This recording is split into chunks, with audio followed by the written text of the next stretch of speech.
Assalamualaikum warahmatullahi wabarakatuh. Halo teman-teman, jumpa lagi di channel Sahabat Medis. Pada video kali ini kita masih akan melanjutkan video yang sebelumnya, yaitu membahas mengenai latihan soal dan pembahasan SKB Kesehatan Umum CPNS tahun 2021. Dengan materi pembahasannya adalah tentang kebijakan dasar puskesmas bagian kedua. Buat teman-teman semua, tonton terus video ini sampai selesai, karena materi yang akan kita bahas ini adalah salah satu materi yang diujikan di ujian SKB tahun lalu, dan tidak menutup kemungkinan materi ini juga akan diujikan di ujian SKB tahun ini. Sebelum kita masuk ke soal dan pembahasannya, buat teman-teman yang baru gabung di channel Sahabat Medis, jangan lupa untuk dukung channel ini dengan cara subscribe dan nyalakan lonceng notifikasinya agar teman-teman tidak ketinggalan update video terbaru dari channel ini. Oke, langsung saja kita masuk ke soal yang pertama. Upaya kesehatan pengembangan puskesmas adalah upaya yang ditetapkan berdasarkan permasalahan kesehatan yang ditemukan di masyarakat serta yang disesuaikan dengan kemampuan puskesmas.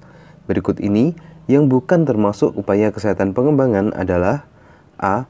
Upaya kesehatan sekolah, B. Upaya kesehatan pengobatan tradisional, C. Upaya perawatan kesehatan masyarakat, D.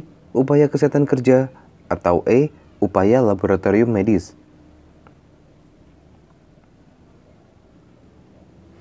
Dan jawaban yang tepat adalah E. Upaya laboratorium medis. Berikut ini adalah upaya kesehatan pengembangan di puskesmas. Yang pertama, upaya kesehatan sekolah. 2. Upaya kesehatan olahraga. 3. Upaya perawatan kesehatan masyarakat. 4. Upaya kesehatan kerja. 5. Upaya kesehatan gigi dan mulut. 6. Upaya kesehatan jiwa. 7. Upaya kesehatan mata. 8. Upaya kesehatan usia lanjut. Dan yang terakhir, upaya pembinaan pengobatan tradisional. Nah, di sini untuk upaya laboratorium medis dan laboratorium kesehatan masyarakat, serta upaya pencatatan dan pelaporan, tidak termasuk pilihan karena ketiga upaya ini merupakan pelayanan penunjang dari setiap upaya wajib dan upaya pengembangan puskesmas. Dan sebelum kita masuk ke soal berikutnya, di sini kita mau menginfokan salah satu platform yang bisa menjadi referensi belajar buat teman-teman. Platform tersebut adalah NIP Warrior.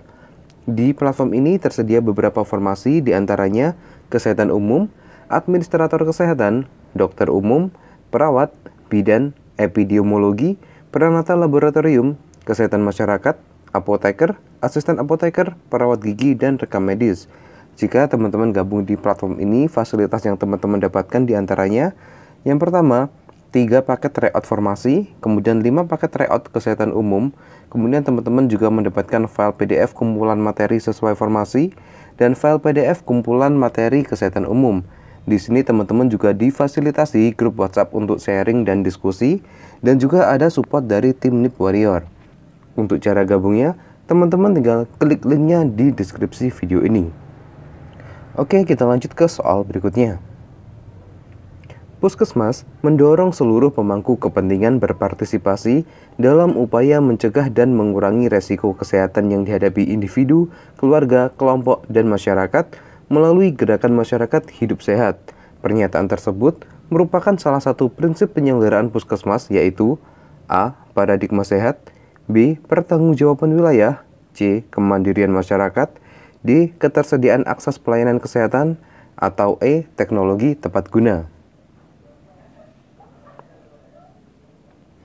Jawaban yang tepat adalah A. Paradigma sehat.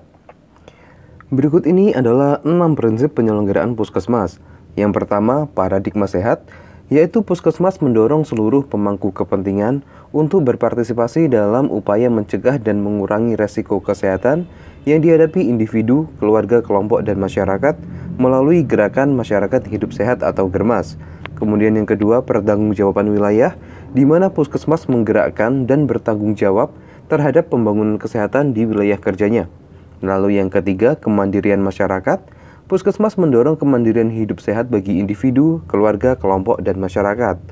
Kemudian yang keempat, ketersediaan akses pelayanan kesehatan, yaitu puskesmas menyelenggarakan pelayanan kesehatan yang dapat diakses dan terjangkau oleh seluruh masyarakat di wilayah kerjanya secara adil tanpa membedakan status sosial, ekonomi, agama, budaya, dan kepercayaan.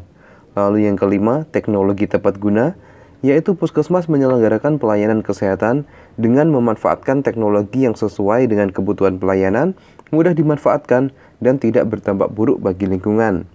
Dan yang terakhir, keterpaduan dan kesinambungan, yaitu Puskesmas mengintegrasikan dan mengordinasikan penyelenggaraan UKM dan UKP lintas program dan lintas sektor, serta melaksanakan sistem rujukan yang didukung dengan manajemen Puskesmas.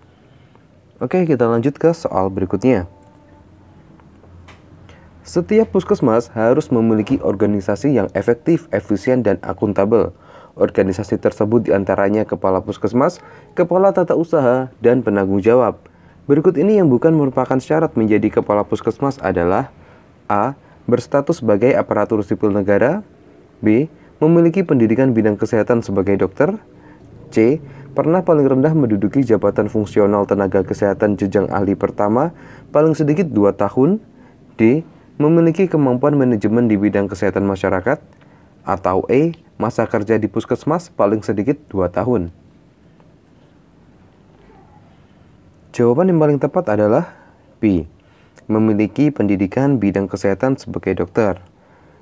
Kepala puskesmas diangkat dan diberhentikan oleh bupati atau wali kota. Berikut ini adalah syarat menjadi kepala puskesmas. Yang pertama, berstatus sebagai aparatur sipil negara. Lalu yang kedua, memiliki pendidikan bidang kesehatan paling rendah strata 1 atau diploma 4. Kemudian yang ketiga, pernah paling rendah menduduki jabatan fungsional tenaga kesehatan jenjang ahli pertama paling sedikit 2 tahun. Lalu memiliki kemampuan manajemen di bidang kesehatan masyarakat, masa kerja di puskesmas paling sedikit 2 tahun, dan telah mengikuti pelatihan manajemen puskesmas. Kita lanjut ke soal berikutnya. Berdasarkan gambar logo puskesmas di samping, gambar irisan 2 buah bentuk lingkaran mengandung makna: A. Keterpaduan dan kesinambungan. B. Pelayanan dan pertanggungjawaban. C. UKM dan UKP. D. Upaya kesehatan wajib dan upaya kesehatan pengembang. Atau E. Pelayanan kesehatan yang mengutamakan promotif dan preventif. Jawaban yang tepat adalah C. UKM dan UKP. Berikut ini adalah penjelasan dari arti lambang puskesmas. Yang pertama, bentuk heksagonal melambangkan keterpaduan dan kesinambungan yang terintegrasi dari 6 prinsip yang melandasi penyelenggaraan puskesmas. Kemudian makna pemerataan pelayanan kesehatan yang mudah diakses dan pergerakan dan pertanggungjawaban puskesmas di wilayah kerjanya. Kemudian yang kedua, irisan 2 buah bentuk lingkaran melambangkan 2 unsur upaya kesehatan, yaitu UKM dan UKP. Dan yang ketiga, stilasi bentuk sebuah bangunan melambangkan puskesmas sebagai tempat atau wadah diberlakukannya semua prinsip dan upaya dalam proses penyelenggaraan kesehatan. Kemudian yang keempat, bidang segitiga mewakili 3 faktor di luar pelayanan kesehatan yang mempengaruhi status derajat kesehatan masyarakat, yaitu genetik, lingkungan, dan perilaku. Kemudian yang kelima, bentuk palang hijau di dalam bentuk segi 6 melambangkan pelayanan kesehatan yang mengutamakan promotif dan preventif. Lalu warna hijau melambangkan tujuan pembangunan kesehatan yang diselenggarakan puskesmas, dan warna putih melambangkan pengabdian luhur puskesmas. Kita lanjut ke soal berikutnya. Puskesmas menyelenggarakan unit kesehatan masyarakat dan unit kesehatan perorangan tingkat pertama. Berikut ini yang termasuk penyelenggaraan UKM esensial di puskesmas kecuali: A. Pelayanan promosi kesehatan. B. Pelayanan gawat darurat. C. Pelayanan kesehatan lingkungan. D. Pelayanan kesehatan keluarga. Atau E. Pelayanan gizi. Jawaban yang paling tepat adalah B. Pelayanan gawat darurat. Berikut ini adalah UKM esensial di puskesmas yang terdiri dari 5 kegiatan, yaitu pelayanan promosi kesehatan, pelayanan kesehatan lingkungan, pelayanan kesehatan keluarga, pelayanan gizi, dan pelayanan pencegahan dan pengendalian penyakit. Sedangkan pada UKP terdiri dari 5 kegiatan juga, yaitu rawat jalan, baik kunjungan sehat maupun kunjungan sakit, kemudian pelayanan gawat darurat, pelayanan persalinan normal, kemudian perawatan di rumah atau home care, dan rawat inap berdasarkan pertimbangan kebutuhan pelayanan kesehatan. Oke, sementara cukup sekian untuk video kali ini. Semoga video singkat ini bisa bermanfaat, dan semua teman-teman di channel ini bisa lolos menjadi ASN tahun 2021. Wassalamualaikum warahmatullahi wabarakatuh. Sampai jumpa di video berikutnya.